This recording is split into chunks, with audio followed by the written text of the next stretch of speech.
রাস্তায় নেমেছি, রাস্তায় ঘাটে সবখানে গিয়েছি, পুলিশের মার খেয়েছি। ফ্যাসিস্টের আমলে মমতাজ যেটা করেছে খুব একটা ভালো কাজ করে নাই। আমি কিশোরগঞ্জ আসন থেকে, আমার বাড়ি কিশোরগঞ্জ, করিমগঞ্জ থানা, জঙ্গলবাড়ি, ইসলামপাড়া আমার গ্রামের বাড়ি। আমি সেখান থেকে করেছি। ইনশাল্লাহ যদি সুযোগ হয় আমি দেশের জন্য কাজ করতে চাই, দেশবাসীর জন্য কাজ করতে চাই।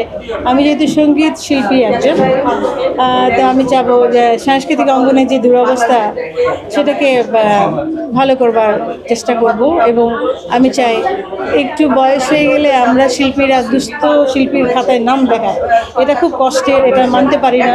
আমি চেষ্টা করব এটা নিয়ে কাজ করতে, যাতে দুস্থ শিল্পীর খাতায় কোনো শিল্পীকে নাম লেখাতে না হয়। এবং স্যান্ডেলিনা সো, রূপচর্চায় আভিজাত্য। সিনিয়র শিল্পী যারা আছে তাদের মানে মাসিক যেন একটা ভাতা দেওয়ার সিস্টেম হয়, সেটা আমি করার চেষ্টা করব। আমি মনে করি আমি দলের জন্য কাজ করেছি, আমার রাজনীতিক একটা প্ল্যাটফর্মও আছে। আমি অনেক কাজ করেছি, আমি জাসিসে ছিলাম, রাস্তায় নেমেছি, রাস্তায় ঘাটে সবখানে গিয়েছি, পুলিশের মার খেয়েছি, মিছিল মিটিংয়ে গিয়েছি। আমার একটা রাজনৈতিক প্ল্যাটফর্মও আছে। এখন দল যদি মনে করেন আমাকে দিবে, অবশ্যই আমি খুশি হব এবং দলের হয়ে কাজ করব।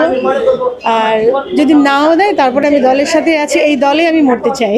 আসলে অনেকেই দুঃসময়ে ছিল না, বা অনেকে দলের সাথে ছিল না ওই ফ্যাসিস্টের আমলে।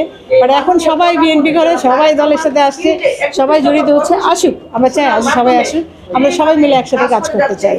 একটা কথা সবসময় জানবেন, একজন শিল্পী যখন এলাকায় যায়, একটা শিল্পী একটা প্রোগ্রাম করতে, ওখানে যত পরিমাণ মানুষ আসে, পাশে যদি আপনি একটা নেতাকর্মীর বক্তব্য রাখেন, সেখানে কিন্তু এত মানুষ হবে না। একটা শিল্পীর মুখ দিয়ে মানুষ যেটা শুনে, সেটা মানুষ তাড়াতাড়ি গ্রহণ করে। আমরা বিগত সময়ে দেখেছি সংসদে একটি গান বাজনা বা হাস্যরসাত্মক বিষয় তৈরি করা হয়েছিল। সংসদ তো অ্যাকচুয়ালি গান বাজনা করার জন্য নয়, ওই আমলে, ওই ফ্যাসিস্টের আমলে মমতাজ যেটা করেছে খুব একটা ভালো কাজ করে নাই। একজন শিল্পী হিসাবেও ভালো কাজ করে নাই এবং খুব অকথ্য ভাষায় গান করেছেন আর কি। এগুলো আমরা মানতে পারি না। অবশ্যই একজন শিল্পী অসম্মানিত হলে তো সারা দেশের সব শিল্পীকেই অপমান করা, তাই না?